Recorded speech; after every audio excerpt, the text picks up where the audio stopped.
우리 지역의 시사 이슈를 쉽게 풀어 이야기하는 시간 시사토크, 아나운서 김문정입니다.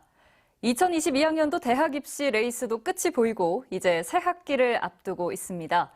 작년에는 서울대를 제외한 지역 거점 국립대학 모두가 추가 모집을 통해 신입생을 확보하는 상황이 빚어졌던 만큼 지역대학의 어려움은 어제 오늘의 일이 아닙니다. 한 번 지역을 떠나면 여간해선 다시 돌아오지 않는 지역 인재들. 대학 진학을 위해 수도권으로 향하는 이들의 선택을 어쩔 수 없는 지역의 한계로 받아들여야만 하는 걸까요? 이미 현실로 나타난 위기, 오늘 시사토크에서는 생존의 기로에 놓인 지역대학의 현실을 돌아보고 또 위기를 극복하기 위한 방안들 모색해봅니다. 한병도 국회의원, 전북대학교 김동원 총장, 그리고 전주 비전대학교 정상모 총장 세 분 함께합니다. 어서 오세요. 네, 안녕하세요.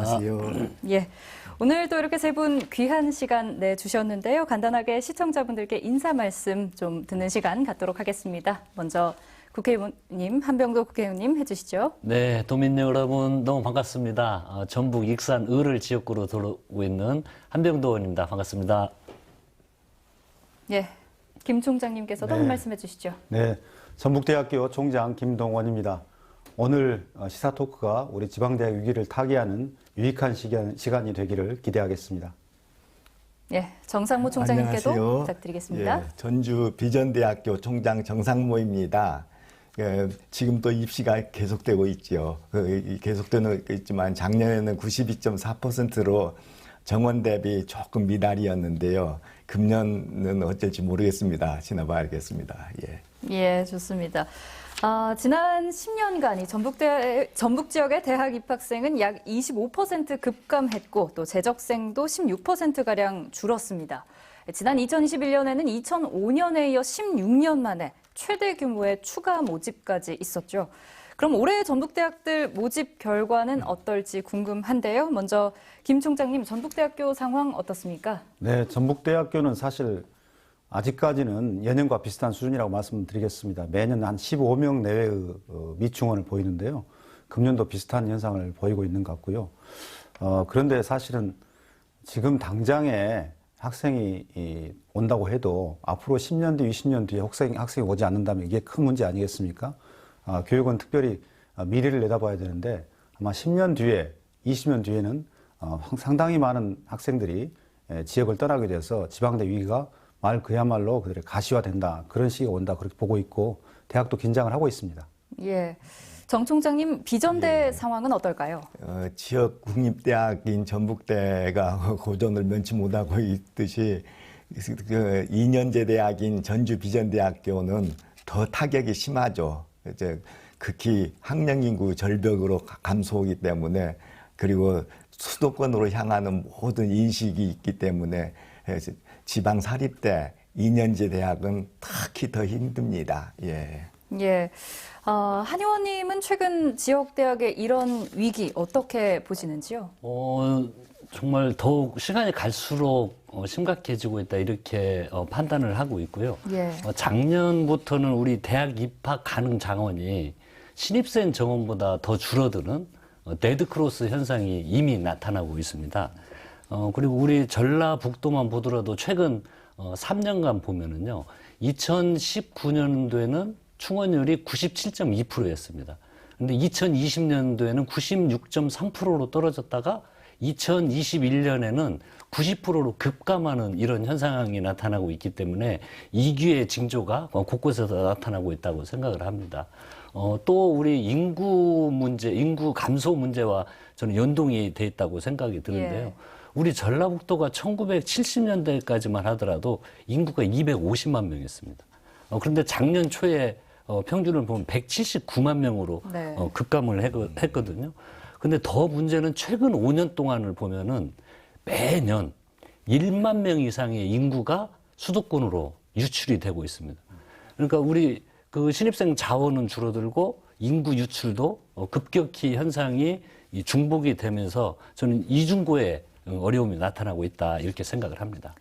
예, 이런 위기 탓일까요? 올해는 대학들이 신입생 모집을 위해서 해외 연수와 같은 다양한 혜택들을 내놓고 있다고 합니다. 지방대학들이 신입생 모집에 어떤 노력들을 기울이고 있는지 먼저 뉴스 영상으로 함께 만나보시죠. 원광대는 지난해 신입생 등록률이 80%를 밑도는 최악의 성적표를 받았습니다. 올해 수시 합격자의 등록률은 73.1%로 지난해보다 4%포인트 증가했습니다. 원광대는 지난해부터 최초 합격자에게 장학금 50만 원, 익산지역 합격자에게는 100만 원을 지급하고 있습니다. 올해는 지역과 관계없이 신입생에게 기숙사를 우선 배정하고 최초 합격자 가운데 일부에게 겨울방학 때 4주간의 해외 연수 혜택을 제공할 계획입니다. 원광대학교 전 교직원, 재학생도 포함해서 원팀이 되어서 열심히 학교를 알리고 또 이렇게 하고 있었습니다. 전주대학교는 학과 홍보에 힘을 쏟고 있습니다. 고등학교를 방문해 학생 모집을 안내하고 인문, 사회 계열에 대한 홍보를 강화하며 처음으로 장학금도 제공하고 있습니다. 합격해서 등록한 학생들에게 50만 원씩 장학금을 지급해서 학생들이 등록을 더 많이 할 수 있도록 지원하고 있습니다. 군산대는 장학금 확대, 원거리 학생 등의 통학 지원과 해외 연수, 우석대는 온라인 홍보, 고교 방문, 100% 기숙사 제공, 해외 어학연수 등의 혜택을 내놓았습니다. 2년 전까지만 해도 99%의 등록률을 기록했던 도내 대학들이 지난해의 부진을 어느 정도나 만회할 수 있을지 주목되고 있습니다. 예, 장학금, 기숙사 제공, 그리고 해외 어학연수까지 정말 대학들이 신입생 모집에 눈물겨운 노력을 기울이고 있다, 이런 생각이 드는데요. 이런 부분들에 대해서 총장님 두 분께서는 어떻게 보시는지, 또 이런 노력들이 실제 학생 유치에 어떤 도움이 된다고 생각하시는지 궁금합니다. 먼저 김 총장님 해주신다면요. 네, 국립대학은 좀 여건이 낮지만 사실 사립대학은 그 눈물겨운 노력을 하고 있고 어떻게 보면 참 우리가 옆에서 바라보기 힘들 정도로 수고들을 많이 하신다, 이런 생각을 하고 있습니다. 과연 그런데 이렇게 노력을 해서 해결될 수 있는 문제인지 하는 것은 앞서 우리 한 의원님께서 지적하듯이 구조적인 문제가 깔려 있지 않나, 이런 생각이 듭니다. 제가 잠시 도표를 보고 학령 인구가 어떻게 감소되고 있는가 한번 보여드리겠습니다. 여기 보시는 것처럼 매년 학령 인구가 감소하고 있는데 지금 빨간 선으로 보이는 부분이 학령 인구 감소 부분입니다. 2024년도 그리고 2030년도에 가면 이 2030년도 쪽으로 가면 계속 학령 인구가 감소하는데 문제는 대학 입학 정원보다 훨씬 낮아진다는 것이고, 또 대학 입학 정원보다 낮아진 부분에서 한 절반 정도는 또 학령 인구 중에서는 대학을 오지 않고 지나가지 않고 직접 사회에 진출한다는 것입니다. 예. 결국 그래서 대학은 학생들을 맞이하기 굉장히 어려운 구조적인 문제를 안고 있다, 이렇게 진단할 수 있겠습니다. 예, 정 총장님께서는 어떻게 보시나요? 예, 각 대학들마다 입학생 모집에 사투를 벌이고 있네요. 저희는 작년에 이어 전형료 면제 등의 추진 정책을 사용하고 있고요. 그리고 약간의 그 장학금과 보상금을 주면서 친구야 대학 가자 하는 운동을 벌이고 있습니다. 계속해서 몇 가지가 있는데 전북 이외의 지역들이 등록할 경우에는 100만 원, 장학금 100만 원을 지급하고 있고요. 그리고 자율모집 기간 중에 자율모집이라는 것은 미달인 학과가 있으면은 거기에는 얼마든지 지원할 수 있습니다. 지금이 자율모집 기간인데요. 기간에는 미충원 학과에 2명씩 선정, 2명씩 선정해서 총장 장학금을 지급하고 있습니다. 예. 이와 같은 여러 가지 방법을 시행하고 있습니다. 예. 비전대에서도 이번 22학번에게 22학번에게 주어지는 혜택들이 이렇게 또 있군요. 예, 맞습니다. 예. 여러 가지 혜택을 주더라도 참 끌어오기가 힘듭니다. 예. 예, 정말 어려움들을 좀 토로해주고 계신 것 같은데요. 한 의원님 원광대학교 총학생회장 네, 출신이시잖아요. 맞습니다. 예, 뭐 대학과 재학생 입장 두루 아실 때고 또 학생들을 위해서 많은 일들 해보셨을 텐데 지역 대학의 이런 노력들 어떻게 평가하시는지요? 예, 신입생이 없으면 대학이 존재할 수가 없죠. 존립을 할 수가 없는 거고, 정말 최근 들어서는 저는 뭐 이렇게 표현하는 게 맞는지는 모르겠는데, 이러한 노력들은 생존을 위한 자구 노력처럼 이렇게 보여집니다. 예. 근데 최근에는 또 코로나19라는 국가적인 재난 위기 상황에서 대학들은 신입생 유치에 총력을 기울여야죠. 또 이 어려움에 처해 있는데 또 비대면 수업에 대한 준비도 해야죠. 또 학생들에 대한 교육의 질, 제고를 위한 다양한 노력들을 해야죠. 그렇기 때문에 여기 계신 두 분 총장님이 정말 고생이 많으셨을 거라고 생각이 듭니다. 근데 이제 우리 학생들은 그런 거거든요. 대학에 갈 때 내가 대학에 가서 좀 더 나에 대한 좋은 희망, 미래에 대한 희망, 그리고 좋은 일자리를 얻고자 하는 이런 신입생들의 니즈를 예. 대학들이 잘 파악을 해서 좀 대처를 적극적으로 하면 좋겠다는 생각이 듭니다. 최근 교육부하고 한국교육개발원에서 우리 전라북도 고등교육기관, 이게 전문대학교, 대학교, 대학원 졸업생들 취업률을 조사했는데 네. 64.3%에 불과합니다. 아주 예. 낮은 좀 취업률을 보이고 있거든요. 근데 이제 최근에 들어서는 이 취업률이 그 우리 청년 세대들이 대학을 볼 때 우선 기준이 그렇죠. 가장 중요하게 생각하는 요건이죠. 되고 있고 대학 순위를 평가하는 어떤 잣대가 네. 되고 있습니다. 그래서 우리 전북 지역 특히 대학들이 우수한 인재를 좀 유치하기 위해서 뭐 장학금 지원 아까 많이들 말씀하셨는데 뿐만이 아니고 취업 연계형 학과를 신설한다든지 아니면 기존 학과의 통폐합을 추진한다든지 이런 좀 다양한 노력들을 좀 적극적으로 전개를 해서 좀 생존 노력에 보탰으면 하는 그런 생각이 들고요.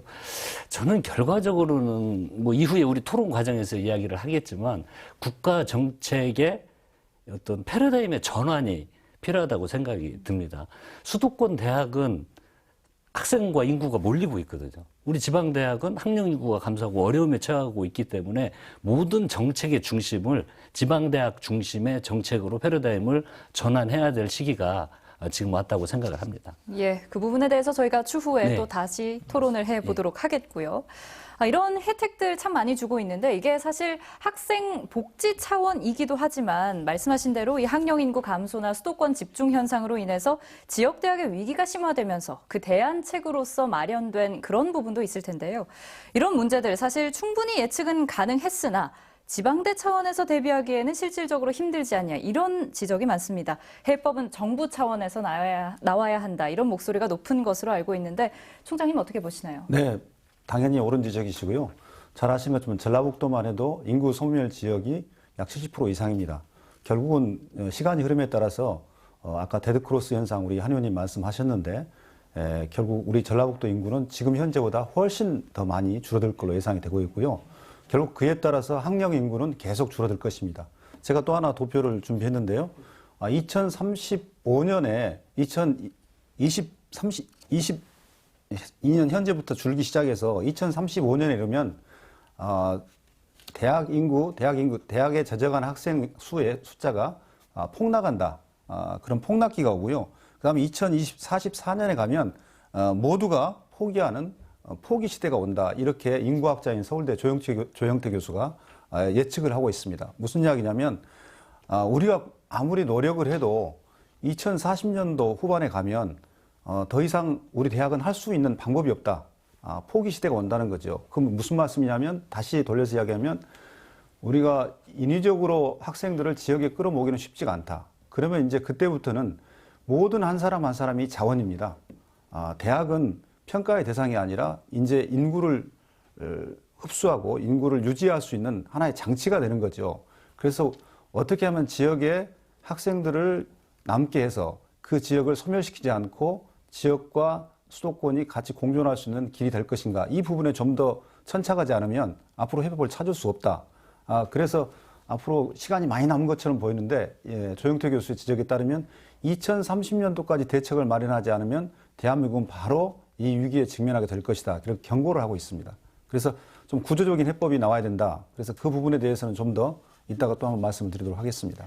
예, 자구책을 대학들이 아무리 내더라도 힘들어지는 때가 온다. 인구가 곧 자원인 시대가 된다. 이렇게 말씀해 주시면서 지역과 함께 갈 수 있는 그런 부분들을 더욱더 고민해야 할 때다. 이렇게 얘기를 해 주셨는데요.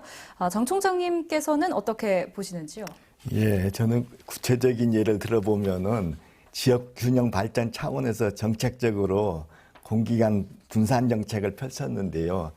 실제로는 그 가족들의 수도권에서 교육이 이루어지고 있는 실정입니다. 현재 실정이죠.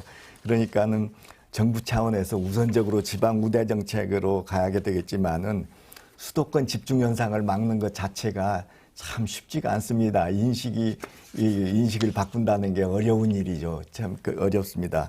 그래서 정부 차원에서도 고민을 많이 하는 걸로 알고 있습니다. 예를 들면은 효율적으로 자원을 분배한다든지 그다음에 평생교육 수요 인력으로 학령 인구 감소를 막겠다든지 여러 가지 정책을 피고 있지만 그 인식 자체를 바꾸는 것은 아까 지적하신 두 가지 거죠. 그 이제 학령 인구가 감소하고 수도권으로 집중하고 그 인식을 바꾸는 건 참 어려운 것 같습니다. 예. 이렇게 두 총장님께서 참 어려움을 자꾸 토로해 주고 계신데요. 한 의원님은 어떻게 생각하시는지요? 예, 저희들이 참여정부 때 이 공공기관을 지방으로 이전하는 예. 균형발전 정책을 추진하고 지금 어떤 결실을 많이 내고 있듯이 많은 정책들이 이 교육 문제뿐만이 아니고 지방 중심으로 좀 전환이 돼야 됩니다. 예를 들어서 재정 문제도 현재 그 중앙과 지방의 재정 비율이 그 중앙 정부가 압도적으로 높습니다. 네. 그래서 저희들이 문재인 정부 초기에 지방 재정을 더 확충하기 위한 다양한 노력들을 통해서 성과가 났었습니다. 그래서 이런 정책들처럼 이제 지방대학 중심의 정책들, 현재 나와 있는 법안들을 그 우리가 균형 발전 차원의 법을 통과시켰던 것처럼 예. 이제 성과를 내지 않으면 효과가 나지 않는 이런 시점에 와 있습니다. 그래서 이런 문제를 진지하게 고민을 해볼 필요가 있고요. 저희들이 지역에서 초중 고등학교를 나오고 지역 대학을 나오고 그리고 일자리를 지역에서 찾고 결혼도 지역에서 하면은 이런 걸 할 수 있는 어떤 삶의 질을 높일 수 있는 다양한 정책들, 유인 동기와 정책들을 정부에서 좀 추진할 필요가 있다고 생각이 듭니다. 근데 이건 저희들이 지금 토론하는 교육 문제와 함께요. 종합적으로 봐야 되는 것이 그 지역의 일자리, 주거, 교통, 문화, 의료 이런 체계들이 지역에 잘 갖춰질 수 있는 이런 정책들을 동시에 추진을 해야 정책적 효과를 달성할 수 있다고 생각이 듭니다. 제가 여러 차례 말씀을 드렸는데 국내 1000대 기업에요. 70% 이상의 본사가 수도권에 있습니다. 지역 총소득의 55% 이상이 수도권에 집중되어 있습니다. 또 정부가 선정한 그 기업가치 100억 원 이상의 유니콘 기업의 88%가 수도권에 집중이 되어 있고요. 1000억 원 이상의 투자를 받는 스타트업의 수도권 비중이 92.6%입니다. 모든 것이 수도권 중심으로 되고 있는 한 현상의 예를 제가 말씀을 드렸는데 이건 뭐냐면 이미 이 문제는 구조화돼 있고 고착화돼 있다. 그래서 정부 정책에 좀 더 적극적인 개입이 필요하고 정책 역량을 쏟아야 될 때다 이렇게 생각을 합니다. 예. 그 어려움에 공감을 좀 해주시면서 제반 환경을 마련하고 정책적인 부분들이 같이 가야 한다 이렇게 얘기를 해주셨는데요. 학령 인구 감소에 따른 대안으로 정부에서 시행한 정책 중에 하나가 바로 몸집 줄이기, 바로 구조조정입니다. 더불어서 대학 기본 역량 진단 평가를 통해 지난해 전북에서는 군산대학교에서 교육부의 일반 재정 지원 대학 탈락 소식을 듣기도 했었죠. 공평하지 못한 평가들이 이루어지고 있다. 지방대 현실 전혀 고려하지 않고 있다. 이런 목소리들이 계속 나오고 있는데 두 총장님도 이 부분에 대해서 하고 싶은 이야기 많으실 것 같습니다. 먼저 정 총장님 말씀해 주신다면. 예, 대학이 살아남기 위해서는 1차적으로 구조조정을 해야 하는데 구조조정 자체가 그렇지 않아도 코사 직전에 죽기 직전이죠. 지방대를 없앤다든지 예산을 줄이라는 말과 같아서 지방대 어려운 현실을 고려하지 않은 것이지요. 특히 전북 지역은 굵직한 산업재도 없고 또 특화산업을 연계해서 제안서를 쓸 때 지역적 특수성을 감안해서 전북 지역에 특화산업이 없다는 것을 좀 감안해서 지방대를 살렸으면 좋겠습니다. 예. 예. 김 총장님께서는 어떻게 생각하시는지요? 네. 지난 정부들에서 먼저 수행한 구조개혁 평가 이 부분에 대해서 조금 짚어볼 필요가 있는데요. 1주기 대학 구조개혁 평가가 2015년에 있었습니다. 그때 정원이 약 6만 명 감축되는데 이 6만 명 감소된 것을 스타트로 해서 계속 이제 정원이 줄어들기 시작했고 특히 2018년에 2주기 대학 구조개혁 평가가 있었습니다. 박근혜 정부 때죠. 그때 감축을 했는데 지방대 정원이 훨씬 더 많이 감축이 됐고요. 또 하나는 그 당시에는 등록금이 동결된 때였습니다. 그래서 지방대 정원 감축과 더불어서 등록금 동결이라는 이중고를 그때부터 겪게 된 것이죠.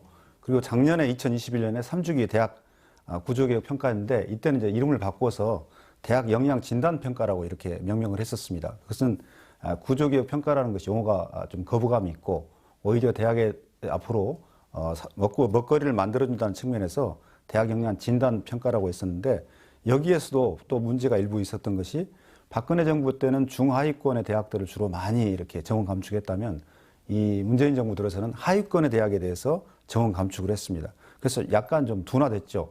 그러나 이 큰 흐름을 보면 지속적으로 정원을 감축해 왔다. 이런 부분이 하나의 특징이 되겠고요. 그럼에도 불구하고 학령 인구 감소를 따라가지 못하고 있다는 것이 지금 현재의 문제점입니다. 그런데 이 평가와 진단이 또 하나의 어떤 문제를 갖고 있냐면 모든 전국의 대학들을 똑같은 잣대로 하나의 평가 기준으로 했다는 그 문제점이 있습니다. 큰 대학이나 작은 대학 가리지 않고 평가 기준이 같았고 또 특성화된 대학이나 또 예를 들어 보면 우리 지역에도 종교 분야로 특성화된 대학이 있고 또 직업 기능으로 특성화된 대학이 있는데 이런 걸 구별하지 않고 같은 잣대로 이렇게 평가를 했거든요. 그러다 보니까 지방 대학이 희생양이 된 경우가 많아졌다. 이렇게 말씀을 드리고요. 아까 한 의원님께서 말씀하신 것처럼 구조적인 해법, 즉 노무현 정부 시대 때 했었던 지방 이전, 공공기관의 지방 이전이랄지 혁신도시의 생성 이런 부분 특단의 대책이 없이 구조적만 해온 탓에 이 부분을 대체할 만한 방법이 없었다. 이 부분이 굉장히 아쉽게 느껴지는 것이죠. 그리고 대학들은 특성화돼서 각자 잘 살 수 있는 부분임에도 불구하고 단지 지표를 맞추지 못했다는 측면에서 구조조정을 당해야 되는 이런 어려움도 있었거든요. 이런 부분이 이제 한꺼번에 좀 더 깊이 좀 고민이 돼야 될 부분이다. 이렇게 말씀을 드리고 싶습니다. 예. 지역 대학들 모두가 하나같이 입을 모아서 등록금 동결, 또 중도 탈락률 증가, 또 입학생 감소로 재정 상황 매우 열악한 상태다. 이렇게 얘기하고 있는데요. 여기에 코로나 시국으로 유학생들 수도 줄면서 위기가 더 심화됐죠. 이제 풍토병으로의 전환 얘기가 슬슬 나오고 있는 만큼 앞으로 유학생들 유치할 수 있는 탄력적인 방안들 마련돼야 할 것 같은데 두 분 의견 듣겠습니다. 먼저 정 총장님 해주시죠. 예. 과거에 역사적으로 이렇게 보면은 미국도 똑같은 문제를 안고 있었는데 뭐 저도 유학을 했습니다. 유학생들이 그걸 살렸죠. 그래 학령 인구 감소는 우리나라를 좁혀서 생각할 때는 굉장히 심각하지만은 발전하는 나라들을 보면은 차고 넘칩니다. 인구도 차고 넘치고 여러 가지도 차고 넘치는데 구체적인 예를 들면은 동남아에서 어렵게 오는 아이들이 재정 보정을 받기 위해 반드시 그 나라로 송금했다가 다시 국내로 받으라는 그 규정이 있어요. 그게 국내에서 번 돈을 직접 사용할 수 있는 길이 있지 않을까요? 이제 이런 문제는 아마도 정치적으로 풀어야 할 과제가 아닌가 싶습니다. 예. 그러니까 이제 유학생들이 한국에 와서 한국에서 뭐 아르바이트를 하든지 간에 이제 돈을 벌어서 직접 등록금을 댈 수 있는 게 아니라 그 지역의 화폐로 대학 등록금이라든지 입학금을 내야 하는 이런 상황이다. 이렇게 말씀하시는 거 맞죠? 예, 그런 부분들이 좀 어려움. 학생들이 손해를 많이 보니까 결국에는 여러 가지 그 불법이나 편법을 동원할 수밖에 없는 그런 게 있죠. 예, 환전 과정에서의 어떤 그런 어려움이 구조적으로 있군요. 김 총장님께서는 어떻게 보시는지요? 예, 뭐 저희 대학은 사실은 유학생 유치에 큰 어려움을 겪고 있지는 않습니다. 오히려 코로나19 기간에 우리나라가 강행한 K방역이라는 강한 성공 모델을 이렇게 도입함으로써 해외에는 오히려 한국이 안전하다고 인식이 되었던지 작년, 재작년 2년 동안 오히려 유학생이 많이 늘었습니다. 그래서 유학생에 대한 어려움은 없었고요. 다만 이제 그 지역의 사립대학들을 보면 이 유학생들을 학생 정원으로 좀 인정해주는 부분이 있었으면 좋겠다. 지금 무슨 말이냐면 지금은 정원의 학생으로 인정을 해주고 있거든요. 그래서 정원을 채우지 못하고 있는데 이 유학생들을 정원으로 인정을 해주고 또 선별해서 유학생을 잘 데려온다면 지금에 있는 아까 우리 정 총장님 유학 시절 이야기하셨는데 지금에 있는 정원을 못 채우는 대학들이 특히 등록금 동결로 해서 고통을 받고 있는 대학들이 좀 그런 위기에서 벗어날 수 있는 조금의 숨통을 트일 수 있는 길이 되지 않을까 이렇게 생각하고요. 앞으로 유학생을 받는 부분 그리고 훌륭한 유학생을 받는 부분 또 유학생이 우리 지역에 와서 학위를 마치고 정착하는 부분까지 잘 돼야지 성공하는 모델이 된다. 이걸 대표적으로 성공시킨 데가 실리콘밸리죠. 실리콘밸리는 성공한 CEO의 50%가 다 유학생 출신이고요. 또 그 유학생들이 다 돌아가지 않고 미국 사회에 기여해서 실리콘밸리를 세계적인 IT 산업의 성공적인 곳으로 만들지 않았습니까? 우리는 그런 법을 반면 교훈 삼아가지고 반면 교사로 삼아서 우리 지역, 특히 새만금을 중심으로 이제 많은 우리 영토 확장이 있고 또 많은 인구 유입 요인이 있는데 우리 전라북도 인구만 가지고는 부족합니다. 또 이 새로운 신산업을 일으키는 데는 굉장히 우수한 인력 자원이 필요한데 여기는 해외의 우수한 두뇌 자원이 필요합니다. 아까 우리 정치장님 설명하셨듯이 유학 갈 때는 대부분 다 우수한 자원들이 가거든요. 우리 대학에 오는 자원들도 해외에서 대단히 우수한 자원이 옵니다. 그 학생들이 공부를 마치고 지역에 착근할 수 있도록 지원하는 것도 앞으로 우리 지역의 경제 위기나 또 지역 균형 발전에 굉장히 큰 도움을 줄 수 있는 부분이다 이렇게 생각을 하고 있습니다. 예, 유학생뿐만 아니라 편입학도 대학에 주된 학생 모집 정책이잖아요. 맞습니다. 이 부분 보다 활성화시킬 수 있는 그거 방안은요? 굉장히 중요한 저도 두 가지 포인트를 이야기하고 있습니다. 사실 아까 지금 학령인구 감소와 더불어서 어려운 것이 수도권 집중으로 인한 학생 이탈이거든요. 저희도 매년 한 900명, 700명, 800명, 900명, 작년은 900명은 늘었습니다. 앞으로 1000명대가 는다면 입학 자원의 약 25%가 매년 이탈한다는 거죠. 굉장히 큰 문제일 수가 아닐 수가 없는데 그만큼 또 받아들여야 됩니다. 사실은 저희가 편입학의 문호를 열면 지역에 있는 주변 국립대나 사립대는 아우성입니다. 거기서 또 빠져나와서 해야 되니까. 예. 저는 기왕 이렇게 될 바에는 두 번째 지적하고 싶은 게 중도 탈락자를 줄여야 하는 노력도 하겠지만 더 중요한 것은 길을 만들어주는 거죠. 아예 의도를. 그래서 UC 시스템처럼 커뮤니티 칼리지에서 직업교육대학에서 교육 중심의 대학으로 옮겨오고 또 교육 중심의 대학에서 연구 중심의 대학으로 옮겨갈 수 있는 일정 부분의 쿼타를 두어서 학생들이 처음부터 무리하지 않게 지나가면서 실력을 키워서 직업 중심 대학을 다녔다가 교육 중심 대학 그리고 또 연구 중심 대학을 다닐 수 있는 길을 이렇게 만들어 준다면 오히려 예측 가능한 학생을 확보할 수 있고 또 지역에서도 그들을 위한 여러 가지 대책을 만들어낼 수 있어서 중도 탈락주를 줄이면서 동시에 학생들의 만족도 높일 수 있는 그러면서 지역의 학생 자원 확보의 길도 열어줄 수 있는 이런 일석이조 내지 삼조의 길이 있다 이렇게 생각을 하고 있습니다. 예, 정 총장님은 어떻게 보시는지요? 예. 전문대는 학제가 주로 2년제라서요. 4년제 대학만큼 폭이 넓지 않습니다. 그렇지만 전문대 내에도 심화 과정이 있어가지고 한편으로는 전문 교육을 받으면서 또 한편으로는 이렇게 그 연구 중심이나 4년 이상을 공부할 수 있는 길이 열려 있거든요.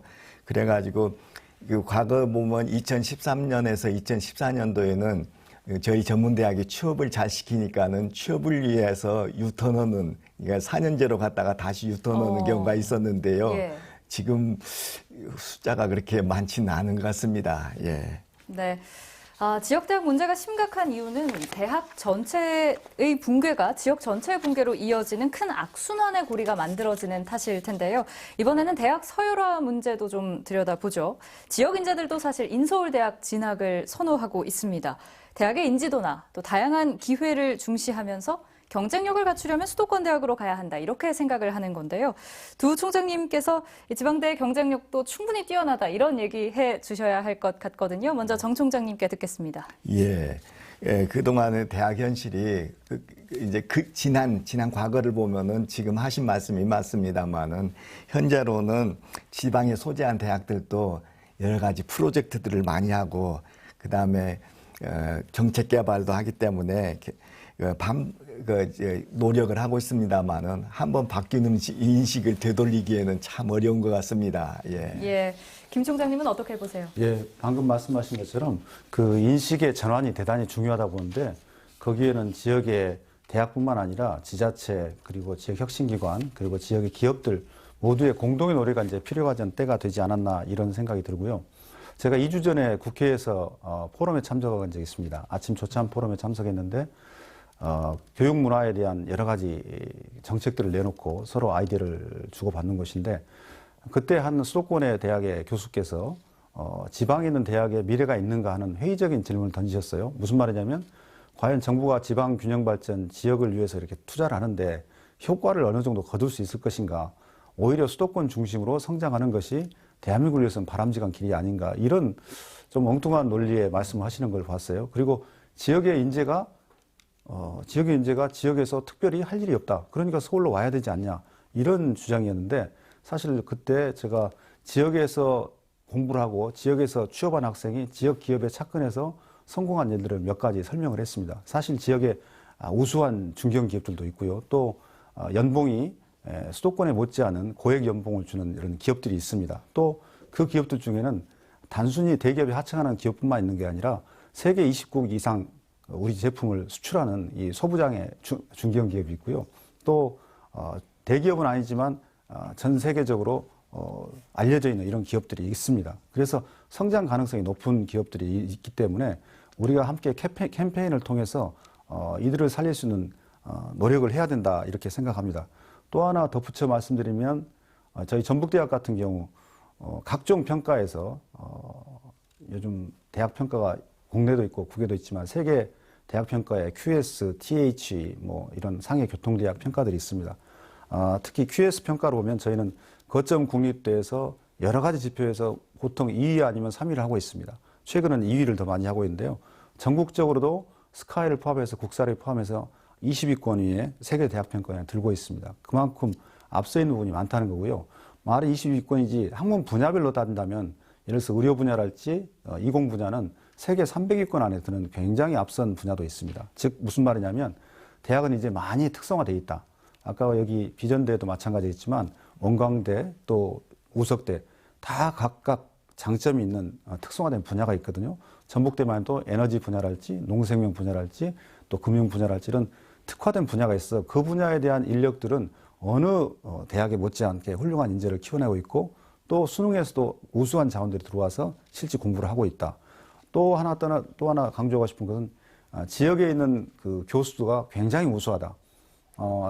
우수한 제자들은 사실 우수한 스승을 찾아 헤매는 것이거든요. 근데 세계적인 학자들을 정말 많이 보유하고 있다고 감히 자부의 말씀을 드리고 싶습니다. 그래서 지역 대학에 있어서 경쟁력이 떨어지기 때문에 지역 대학에 오지 않는 것이 아니라 하나의 문화적인 현상으로 수도권으로 가는 부분이 있고 또 취업 때문에 직장 때문에 가는 부분이 있긴 하지만 우리가 길이 없는 것은 아니다. 길을 만들 수는 있다. 그런 말씀을 드리고 싶습니다. 예. 한 의원님께서도 지방대 경쟁력 관련해서 한 말씀 해주신다면요? 예, 우리 김동원 총장님께서 세미나에서 수도권 대학의 교수님이 수도권으로 와야 어떤 성공하는 거라고 하고 취업도 잘 된다 말씀을 하셨는데 그분은 이제 어떤 그 기본 철학이 이 수도권과 그 지방 그리고 지방 위기에 대한 이런 이해가 굉장히 부족한 겁니다. 우리 지방 대학들은요. 예를 들어서 우리 비전대학과 전북대학교가 없는 전라북도와 전주를 상상해 보십시오. 그냥 위기가 바로 직면을 하는 거거든요. 예. 우리 원광대학교가 없는 익산을 생각해 보십시오. 맞습니다. 공동 붕괴되는 겁니다. 군산대학이 없는 군산을 상상해 보십시오. 공동 붕괴되는 것이죠. 이런 근본적인 이해 부족에서 나오는 현상이라고 생각이 들고요. 그럼 스카이 대학과 수도권 대학을 나오면 취업이 됩니까? 그 안에서 무한 경쟁을 하고 정말 바늘구멍을 뚫어야 되는 이러한 현상을 수도권 대학생들은 또 다른 어려움과 고통에 시달리고 있는 현상이 있습니다. 저희 지방 대학들은요, 꼭 그 대기업만 취업을 목표로 하는 것이 아닙니다. 우리 지역의 중소, 강소 기업이라든지 또 지방에 이전한 공공기관들, 이런 곳에 취업을 할 수 있는 기회들이 만들어져 있고요. 예를 들어서 광주형 일자리를 보십시오.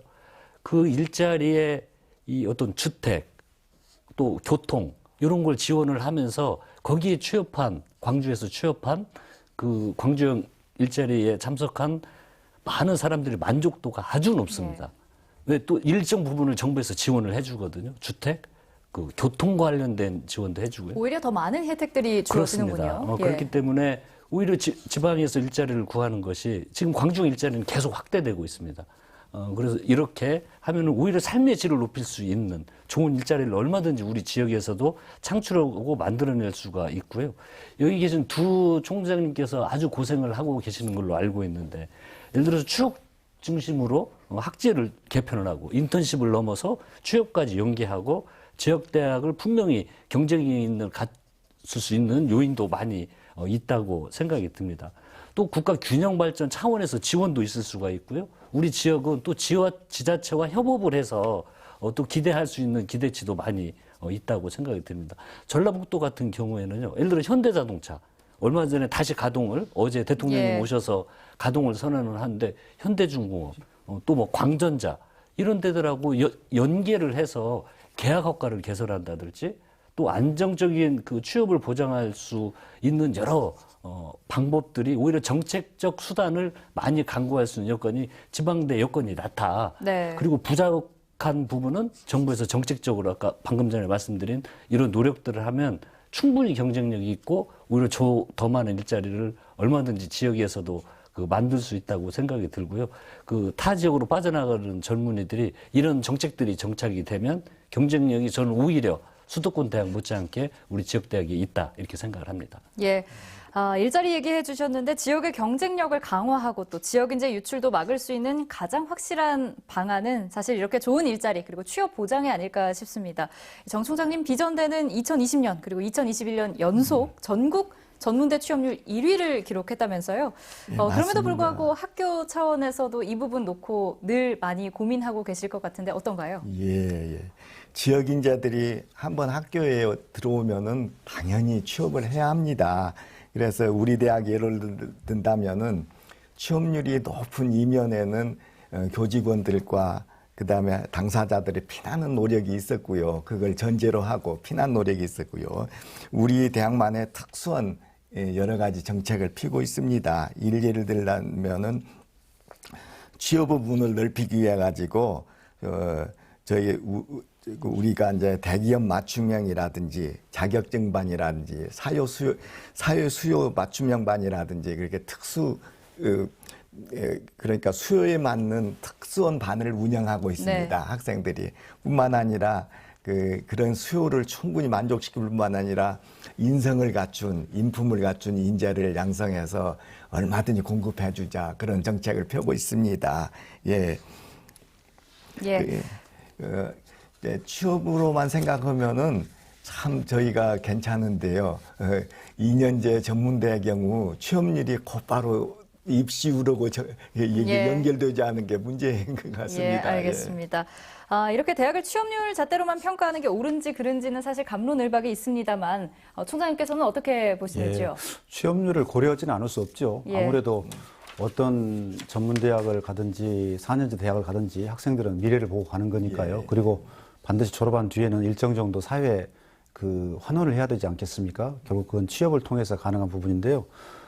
모든 대학들이 취업 학생들의 진로 설계를 위해서 노력하고 있습니다. 사실 우리 대학만 하더라도 학생들이 대학에 지나가면 인적성 검사부터 시작해서 학생들이 경력 벨트를 쌓게 만듭니다. 그래서 화이트 벨트, 블루 벨트 해서 블랙 벨트 계속 올라가면서 커리어를 쌓고 취업에 대한 진로를 설계하죠. 또 그렇게 해서 하게 되면 이 학생들이 눈높이에 맞는 취업을 할 수 있게 하는데 예전에는 학생들이 기업의 정보를 찾기가 쉽지 않았는데 요즘은 구직 사이트가 많아서 굉장히 많이 다양한 정보가 있고요. 또 하나는 학교에서도 많은 그런 노력을 합니다. 예를 들어보면 어느 학과는 한 4학년쯤 되면 학부형까지 같이 초청을 합니다. 요즘은 이제 학부형이 굉장히 자녀에 대해 관심이 많은 시대 아니겠습니까? 그래서 교실에서 학부형들과 학생, 지도교수 같이 모여서 그 사이에 학생이 준비한 커리어, 그 다음에 준비한 학업 성취도 이런 것들을 종합적으로 놓고 학생이 원하는 부분의 진로를 어떻게 할 것인가 같이 상담하면서 중소기업인지 대기업인지 혹은 또 직군에 따라서 이 소부장이랄지 이런 중간재를 만드는 기업인지 아니면 제조업인지 혹은 유통업인지 이런 것을 정하면서 맞춤형의 취업 정책을 쓰고 있다.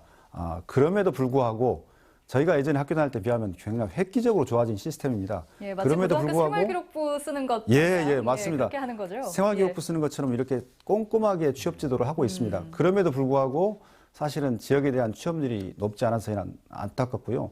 저희 학생들은 취업은 좀 어느 정도 거점대 평균만큼은 하고 있는데 저희가 아쉬운 점은 우리 대학 졸업생들이 우리 전라북도에 좀 많이 취업을 했으면 좋겠다.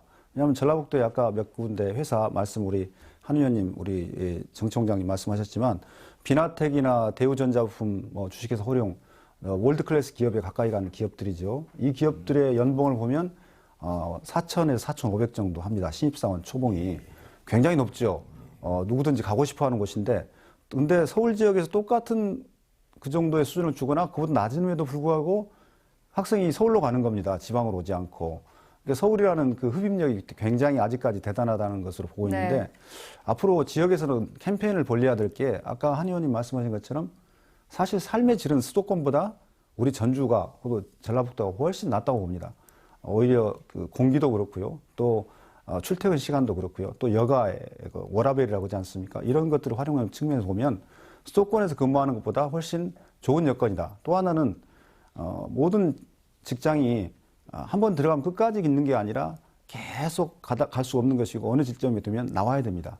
이직률이 굉장히 높은데 오히려 지역에 있는 강한 강소기업에 취업을 한다면 오랫동안 평생 직장을 할 수 있는 기회도 더 많다. 예. 그래서 이런 부분에 대한 많은 홍보를 통해서 지역 내에 착근할 수 있는 우리 지역 인재를 많이 만드는 것이 우리 대학과 지자체 그리고 언론 같이 힘을 합쳐서 해야 될 부분이 아닌가 이렇게 생각하고 있습니다. 네, 공공기관에서 지역 인재를 참 많이 채용토록 하는 것도 지역대학에 다니는 학생들이 가장 기대하는 부분 중에 하나일 텐데요. 한 의원님, 지역 인재 채용 활성화에는 어떠한 방안들이 있을까요? 예, 특히 이제 국회에서 저희들이 논의를 하고 있는 게 대표적으로는요. 지역 인재의 일정 비율을 의무적으로 채용하도록 하는 지방대 육성법이 있습니다. 근데 그 법안을 보면은 공공기관과 상시 근로자 300명 이상의 기업의 경우에는 신규 채용 인원의 일정 비율 이상을 비수도권 소재의 대학생으로 채워야 된다. 네. 채용하도록 노력해야 된다라고 되어 있습니다. 노력해야 된다라고 하는 것은 노력을 해도 되고 안 해도 된다는 얘기죠. 예. 일종의 권고사항에 네. 불과하기 때문에 이게 아주 미흡한 수준이라는 생각이 듭니다. 그래서 여러 저희 그 국회의원님들이 이 개정안을 좀 냈는데요. 이 비율을 구체적으로 명시하는 겁니다. 예를 들어서 35%를 해야 된다고 법안을 낸 의원님이 있고 40% 또는 50%를 채용해야 된다는 여러 의원님들의 다양한 개정안들이 나와 있는데요. 좀 의무화하는 내용입니다. 이런 것들이 좀 통과가 돼야 될 것 같고 또 그 기업 인재의 실적, 지방 인재의 채용 실적을 공개토록 하는 이런 법안도 여럿이 발의가 돼 있습니다. 이런 것들이 되면 취업률을 높일 수 있는 제도적인 장치가 마련이 되는 것이거든요. 또 하나에는 예를 들어서 혁신도시법이 있습니다. 혁신도시법은 지역의 인재를 50%로 확대하는 내용을 담는 내용이거든요. 그래서 이런 혁신도시법이라든지 이 지방대 육성법 이런 걸 좀 명확히 규정하는 이런 법안이 통과가 된다면 도움이 될 거라고 생각이 듭니다. 예, 혁신도시법과 지방대 육성법, 지난해 한 차례 개정된 바는 있습니다만 더욱더 이 지역 대학과 지역을 살리기 위한 법안들 강화해야 한다는 얘기해 주셨습니다. 전북대에서는 얼마 전에 지역에 특화된 연구 중심 대학 육성을 위해서 4대 정책 대선 공약으로 제안했죠. 현재 김 총장님께서 직접 이 국가거점 국립대 총장협의회장 맡고 계시면서 이 4가지 정책 제시하신 바 있는데요. 구체적으로 어떤 내용들 담고 있나요? 네. 저희 거점 국립대 총장 협의회 회장으로서 4가지 정책을 제안했는데요. 그보다 앞서 한 가지 먼저 지역의 대학들이 공통으로 제안한 그 공약 하나를 소개해드리고 저희 국립대에서 제안한 그 공약을 소개해드리도록 하겠습니다. 여기 준비한 자료를 보시면 첫 번째가 그렇게 되어 있습니다. 공공기관의 지역인재 채용 의무제 개선. 모든 지역에 있는 대학들의 소망입니다. 특히 지역으로는 공공기관에 우리 한 의원님 말씀하신 약 현재 30% 혁신도시법에 의해서 30%의 학생들을 뽑게 돼 있는데 이거를 늘려서 비이전 지역의 공공기관 예를 들어서 전라북도에 있는 국민연금이다. 국민연금을 지역에서 30% 가면 나머지 20%는 타 지역에서 추가해서 하자. 그래서 30 플러스 20% 그래서 50%까지 지역 인재가 혁신도시에 있는 공공기관에 취업을 하게 하자는 그 혁신도시법 개정안이 지금 국회에 계류 중인데요. 이 부분이 빨리 통과되면 지역 학생들한테 상당히 유리한 여건이 만들어질 수 있다 이렇게 말씀드리고요. 그런 부분을 포함해서 4가지 대선 공약을 저희 거점 국립대 총장협의회에서는 제안을 했습니다. 예. 첫 번째는 국립대학법인데요. 요거는 현재 서울대학교가 국립대학이지만 서울대는 약 1인당 교육비가 4,800만 원에 해당됩니다. 그리고 지역의 거점대는 1,800만 원입니다. 그래서 약 3분의 1 수준이고요. 예산의 규모로 보더라도 서울대는 1조 5천억 원이고 저희 거점대들은 평균 약 5천억 원 정도의 수준입니다. 그래서 이런 그 불균화된 재정 지원을 지역에 확실하게 보장하라. 그런 뜻에서 서울대 수준의 약 30%, 80%까지 재정 지원할 수 있는 국립대학법 제정을 첫 번째로 제안을 했고요. 두 번째는 아까 말씀드린 지역 인재를 50%까지 확대해서 채용할 수 있게끔 혁신도시법을 개정하자 하는 부분이 되겠습니다. 세 번째는 모든 국공립대학은 우상 등록금제를 실시해야 한다. 뭐 사립대학은 어떻게 할 거냐? 이것도 똑같이 저는 가야 된다고 보고 있는데 우선은 국공립대라도 해야 된다는 것이죠. 잘 아시는 것처럼 유럽에 있는 대학들은 대부분의 대학들이 무상 등록금입니다. 그래서 우리나라가 복지국가로 가기 위해서는 이 부분을 먼저 해결해야 된다고 보고 있는 거고요. 마지막이 이제 사실은 거점 국립대에 특화된 대선 공약이라고 보겠습니다. 이거는 이제 거점 국립대를 세계적인 연구 중심 대학으로 만들어 달라. 즉 현재 서울대학만 지금 국가가 키우는 국립대학 중에서는 연구 중심 대학입니다. 그런데 서울대 위에 지역에 있는 9개 거점 대학도 연구 중심 대학으로 같이 키워달라. 그래서 10년 안에 10개의 연구 중심 대학을 만들자. 이른바 1010 프로젝트입니다.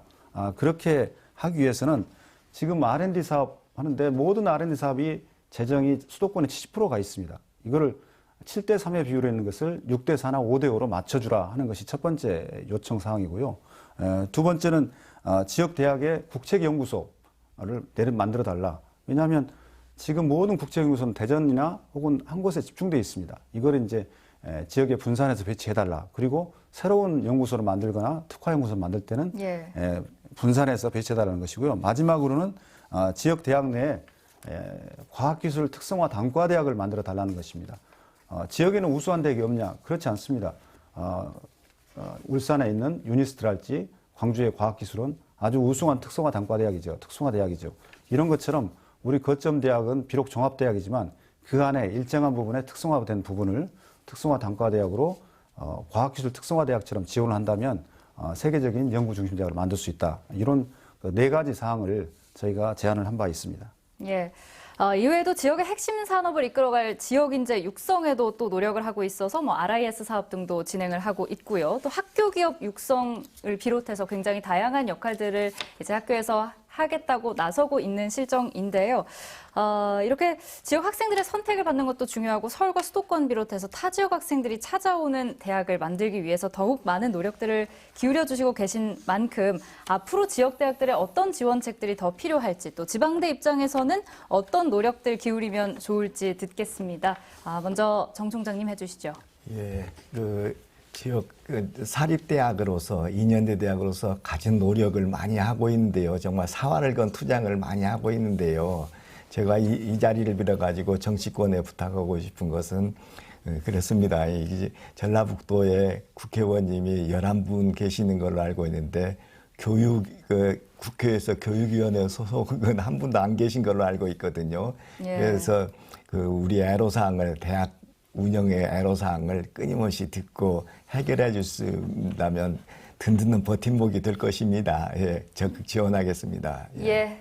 총장님께도 한 말씀 부탁드리겠습니다. 예, 뭐 학교에서 여러 가지 취업률을 높이기 위한 방안, 또 학생들을 우리 지역에 정착시킬 수 있는 방안, 그리고 또 학교 기업 같은 것들을 만들어서 학생들에게 현장 실습 기회를 제공하고 또 미래 진로를 터주는 방안, 다양한 해결책을 지금 준비하고 있는데요. 저희 대학들은 특히 지역의 대학들은 공통으로 이렇게 원합니다. 획기적으로 고등교육에 대한 재정을 늘려달라. 즉 고등교육의 재정이 OECD 선진국의 지금 68%, 70% 이하입니다. 초중고에 대한 예산에 비하면 우리나라 고등교육 예산은 어떻게 보면 꼴찌라고 할 수 있습니다. 이 부분이 획기적으로 개선되지 않는다면 지역 대학 혹은 지역 경제를 일으킬 만한 특단의 대책은 나오지 않을 것이다. 이렇게 보고 있고요. 그래서 지금 현재 교육세로 지원되고 있는 부분이 금년에 마치게 되는데 그 지방교육재정기부금 중에서 교육세에 해당되는 부분이 금년에 마치게 되면 이 부분을 고등교육소로 전환해서 약 이게 5조 5천억 정도 됩니다. 전환해서 고등교육으로 전환하고 이 고등교육세로 들어오는 부분을 지역대학 육성에 대한 자금으로 써달라. 그리고 한 개 대학을 퇴출되거나 혹은 구조용을 선제적으로 해서 살아나기 위해서 몸부림치고 있는 지역의 대학들의 재정 지원을 해달라. 이런 요청들을 드리고 싶습니다. 예. 오늘 위기 지역대학에 어떤 돌파구들 찾아 나가야 할지 이야기 나눠봤는데요. 한 의원님께도 마지막으로 마무리 발언 들어보도록 하겠습니다. 예, 방금 우리 그 총장님께서 우리 전라북도 11명 국회의원 중에 교육위원 소속이 없음을 말씀을 하셨는데요. 정말 좀 아픈 부분이고요.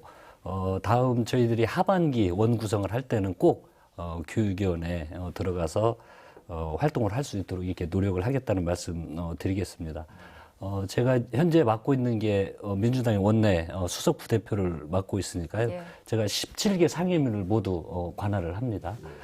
그리고 이번 토론을 통해서 저 또한 느낀 게 많아서요. 지방대학 활성화를 위해서 지금 제기되고 있는 법안, 또 총장님 말씀하신 재정, 그리고 또 구조적 문제를 해결하기 위한 저도 법안을 더 내고 현재 발의되어 있는 법안이 처리될 수 있도록 모든 노력을 더 해야 되겠다. 그런 느끼는 토론의 시간이었습니다. 더 실천하도록 그렇게 하겠습니다. 예, 중요한 자리에 계시면서 또 힘도 조금 있으시겠죠. 그런 만큼 좀 저희도 기대해 보도록 하겠습니다.